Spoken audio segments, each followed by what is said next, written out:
Hey, toi, les gens te doivent beaucoup plus de respect que ça. Mais il me semble qu'ils croient plus vraiment au Dieu. Eh ben, bonne nouvelle. On va parler de God of War Ragnarok. Salut à tous, bienvenue à ce nouvel épisode de FCG. Salut Luc. Salut. Alors aujourd'hui, on a le plaisir de vous faire un beau petit unboxing d'un jeu que pas beaucoup de monde attendait cette année. Je pense pas que ça va faire vendre beaucoup si vous en trouvez des PS5 ou des PS4. Donc on va bien sûr parler de God of War Ragnarok. Deux items ici, donc la manette qui bizarrement coûte plus cher que le jeu édition standard. Même version PS5. Et donc l'édition Ragnarok ici. Il y avait une autre édition aussi, jaune, je sais plus, qui avait un autre nom. Bref, en tout cas, ici on a réussi à n'avoir que celle-là. Alors on va faire le unboxing. On va regarder un peu les items qu'il y a dedans. On va éviter de dire si ça vaut la peine ou pas, parce que bon, clairement ça vaut pas la peine. Mais bon, voilà, on a voulu le faire quand même. Et puis je vous dis à tout de suite avec un petit montage là pour les items.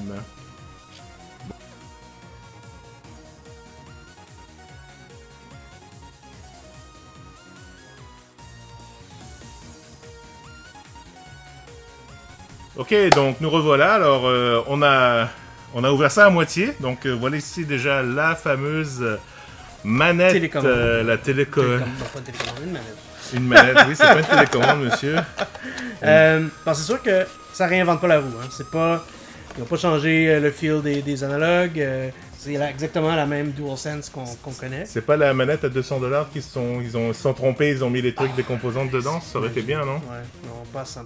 Non, hein. Mais ce que j'aime beaucoup, c'est que bon, c'est sûr qu'il y a les super beaux designs des loups qui représentent Kratos puis Atreus, le logo de God of War à l'arrière. Puis les couleurs sont très sobres, tu sais, c'est pas un bleu super flashant, le blanc est pas comme très pétant non plus. Puis les boutons puis tout ça sont gris, il n'y a pas de couleur dans les boutons de PlayStation. Ouais. Ensuite de ça, bon, c'est sûr que qualité plastique, tout ça, C'est la même chose. C'est la même chose que la version mais PS5. je trouve qu'ils ont très réussi le design pour une manette qui est pas vraiment plus chère qu'une manette régulière. Si vous êtes un fan du design, même si vous n'avez pas le jeu, ça vaut la peine. Si vous êtes à la recherche d'une manette pour la PS5. Pour jouer avec God of War, exactement. Ouais, j'ai remarqué, ils ont même peinturé le logo PlayStation en Oui, blanc. c'est ça que j'allais dire. Ça qui est cool, c'est que contrairement aux manettes blanches de base, je sais pas si c'est le cas pour les autres manettes mais de couleur, mais là tu vois vraiment le PS, le logo PS qui ressort. Alors, ouais, non, je trouve que c'est vraiment bien, quoi. J'ai hâte de l'essayer. Donc, les couleurs sont belles. Alors, il y a juste à l'arrière ici. Ça risque peut-être de s'effacer avec le temps, ou si on a les doigts dégueulasses un peu, donc voilà, et puis bon, le touchpad ici, ça va quoi. Il sert à rien de toute façon, personne n'y touche. Oui, c'est vrai, exactement. Donc ça c'est pour la manette. Regardons maintenant, donc on a ouvert, on a semi-ouvert. The Main Course. The Main Course. Je suis en train de rejouer au 1 en ce moment, et donc ça c'est les fresques que découvrait à chaque fois Atreus, il faisait le commentaire au niveau de l'histoire, ça je trouvais ça cool. Alors on va l'ouvrir, je sais pas si c'est les choses qui vont tomber, attention, hop, tada. Waouh, c'est à l'envers, attends, on va le renverser, vous voyez, hein, on fait tout en direct, et on va renverser ça comme ça. Ça c'est cool par contre, je m'attendais pas à ça. Assez lourd, 20 livres, donc 10 kilos, non un peu moins de 10 kilos, à peu près 7-8 kilos. Donc on a hâte de voir un peu ce qu'il en est, donc ça vraiment c'est cool, aimanté un peu. Oui, aimanté. Donc que dit l'histoire ici, on ne sait pas. C'est l'histoire du petit castor, le plus petit mais le plus fort. Le plus petit des castors. Attends, regarde. Secret, on dirait que je suis dans Fort Boyard avec le père Fouras. Avez-vous trouvé la clepsydre? Il y a un truc qui s'ouvre en haut, c'est peut-être là qui est... Oui, alors on a le jeu ici. Donc ici on a... c'est, je pense... C'est pas un sac de dés? C'est les sacs de dés, effectivement, on pourra montrer ça après par la suite. Le fameux steelbook pour avoir ton papier, hein, qui contient ton jeu. Bande de voleurs, encore une fois. un petit PSA, tu sais, un Personal Service Announcement pour tout le monde. Il n'y a pas de disque à l'intérieur. Il n'y a pas de disque. Il n'y a pas de disque. Je regarde. Et non, malheureusement, je n'ai pas de disque. Par contre, ils te mettent... bon, je vais enlever le papier quand même, au cas où, si jamais les zooms, voilà. Mais ils te mettent quand même l'emplacement pour les 2 disques. Oh, c'est gentil. C'est gentil, hein. C'est gentil, c'est vraiment bien. Mais sinon, voilà, c'est vraiment un steelbook très beau quand même. Le texte, je pense qu'il avait été déjà traduit sur le net, vous pouvez le trouver. Puis voilà quoi. Donc apparemment, je pense que le thème, hein, c'est les loups, hein, parce qu'il y a beaucoup de loups à gauche et à droite. Mais je trouve ça quand même étonnant à quel point Sony et Santa Monica ont mis tellement d'efforts pour le design du Collectors. Puis l'édition régulière du jeu, la pochette est moche, est vraiment comme... Ah, c'est générique à mort. C'est les deux Mais personnages même ici, c'est un stagiaire de Photoshop il a changé, il a loqué le filtre. Il sait plus le changer. Mais ça, c'est mieux que le cover de base. De base, ouais, c'est ça. Là, t'as les deux, c'est les deux statues. Ah, des statuettes. On va le voir par la suite, exact. Ah, c'est maman puis papa de... Maman, maman et papa, exactement, c'est ça. Alors, donc, ouvrons... un panneau secret. Wow, ça, c'est cool. Ah, par contre... Ok, je te le tiens. Ok. Bon. I have the power. Oh. You have the plastic. You have the plastic. Il est bien pas castré. Oh mon dieu, faut pas que mes enfants voient ça, sinon... Ah, ok, d'accord. Ah, il fait son poids quand même. Désolé pour le bruit. Il fait son poids. Y'a rien d'autre? Je pense pas. Ah ouais, d'accord. Ok, non, il est vraiment cool. Il est vraiment cool. Ah, il y a même le petit truc ici. Donc, le marteau... je pense je fais tout de suite la comparaison dans ma tête avec le Mjolnir de MCU, mais... C'est pas le même Mew Mew, hein? Pas le même Mew Mew, mais il est cool. Il est bien fait. Il est lourd aussi. Oh, wow! Il est vraiment lourd. Oh, wow! Il est vraiment lourd, il est... Non, c'est pas... Alors, pour les jeunes parents, c'est pas un jeu pour les enfants. Ah non, c'est pas du mou. Hein. C'est pas du mou. D'ailleurs, s'ils jouent avec, ils peuvent le briser un peu. Oui, c'est du plastique, mais c'est quand même rugueux, un peu comme de la pierre. Ici, par-dessus le plastique, ils ont mis de la cuirette ou de la fausse cuirette. Fait que le feel, c'est assez spécial. C'est bien fait. C'est pas... on est loin du jouet cheap, là. C'est vraiment une belle réplique. Les couleurs sont belles. Il y a même les runes sur le devant et le derrière qui sont bien faites. Hein. Donc j'imagine, spoiler, là j'ai pas du tout joué, j'ai rien vu. Mais j'imagine qu'éventuellement, il va hériter de Mjolnir. Je sais pas. Moi non plus, je sais pas qu'est-ce qui arrive avec ça, mais... Bon, c'est sûr que... Kratos devient MacGyver, il y aura les Blade of Chaos, il y aura la hache, le marteau, il va lui manquer le pic à glace. En tout cas, j'espère que Kratos se ramasse avec ça, parce que c'est une arme vraiment cool. Ouais.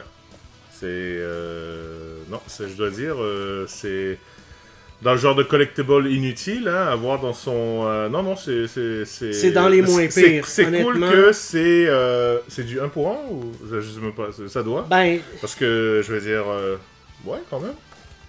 Plus ou moins. Je pense que c'est un peu plus petit. Pour avoir au moins vu dans le jeu... Thor puis Mjolnir, je pense que c'est un peu réduit. Ouais, ben parce que on avait... Ouais, ok, ouais, c'est à peu près... Parce que je pense que Stéphane avait aussi... il avait aussi Mjolnir... non, mais dans le jeu... c'est plus gros? Tu le vois un peu vers le début du jeu, puis Thor est plus gros que Kratos, puis le marteau a l'air plus gros. Fait que, d'après moi, c'est un modèle réduit, peut-être moitié, ou... Je sais pas. Mais c'est pas petit. Puis, ce qui est cool, c'est que... Tu sais, je veux dire... C'est facile à ranger. C'est facile à ranger, c'est facile à présenter sur une tablette, quelque chose comme aussi, ça. Ouais, tu peux le mettre comme ça, exactement. Ou même, tu refermes la boîte, tu le mets sur le dessus. Oui, non, ça c'est bien pensé. Merci Santa Monica et Sony pour avoir... pour les gens qui n'ont pas de place, qui n'ont plus de place pour les collecteurs. Ok, ouais. Ça, faut t'enlèves 10 choses de ta tablette pour mettre ça. C'est cool, ça je trouve c'est bien. Bon, maintenant, la question qui fâche, c'est quand même 2,49. Plus taxe. Ça, je savais pas. Ah voilà, je te dis, ma femme non plus savait pas. Bon, regarde pas ma vidéo de toute façon. Donc, t'enlèves le jeu 90. T'enlèves 90. Ok. Donc, 2,45, c'est 2,50. 2,50. Okay. Donc, c'est 170. Ça, bon, allez. Je vais dire 100, mais bon, c'est... J'allais dire 50, mais je sais qu'avec... Le jeu vient de sortir. Ok. Non, ça justifie pas même à 170$. piastres. Ouais, c'est ça. T'as pas 170$, voilà, c'est ça. Y a-tu vraiment que ça? Il y a... Oui, je pense que oui. T'as aussi, j'imagine, t'as des trucs... t'as du contenu numérique de merde, là, bon voilà. Bon. T'as des dés, hein, que j'imagine on joue dans le jeu, un truc comme ça, donc un petit jeu. Personnellement, le Steel Case... Ça va, quoi. C'est le minimum. Il est beau, ouais, c'est le minimum. C'est le minimum, quoi. C'est le minimum syndical, rien de... Voilà. Les figurines... C'est ça en les dés, pour mes potes qui jouent à Magic, c'est quand même... Ok, le fil est pas mal. C'est pas mal, un petit l'arbre, je sais même pas. Encore une fois, j'ai pas joué au jeu, je sais pas, donc c'est l'arbre. C'est des beaux dés, parce que c'est vraiment comme un D20, un D8. Ouais. Un dé avec des dizaines dessus. Ok. C'est un peu bizarre, mais bon. Un D4. Et donc les fameuses statues. Hein, il y a des belles choses. Ok, ça c'est cool. Avec le petit... le petit sac. C'est quoi, Yggdrasil? Yggdrasil, ouais. Yggdrasil. Et donc les statues. C'est des très beaux collectibles. Sauf que je trouve que pour le prix, t'en as pas beaucoup. Il manque peut-être 2-3 items encore. Ouais. Une map, le jeu physique, hein, ce serait bien. Bande de salauds. Et puis, je sais pas si vous allez faire... Parce que, je veux dire, le marteau lui-même vaut pas... Non. Oublie ça, là, mais c'est pas papa-maman, hein, c'est... Non, je sais pas c'est qui. C'est deux dames, hein, donc voilà. Alors voilà, c'était un petit unboxing hein, de God of War Collector. J'espère que ça vous a plu. On va refaire une deuxième passe si jamais on trouve des choses dans la boîte. Ça m'étonnerait, hein. Peut-être que si le père Foura nous dit que voilà, c'est ça. Et puis, merci à vous, merci d'avoir regardé cette vidéo. Merci et on tenait à dire, RIP Kevin Conroy, merci beaucoup. On a appris aujourd'hui oui, que malheureusement il était décédé. Alors, la plus grande voix de Batman de tous les... la voix de Batman. Un jour, il faudrait qu'on fasse un classement d'ailleurs des meilleurs épisodes ou les meilleurs médias. Disons, les meilleurs rôles que Kevin Conroy a fait, peu importe que ce soit film, télé, jeu, ça serait excellent. Les meilleurs Bruce. Voilà, exactement. Salut à tout le monde. Ciao. Bye.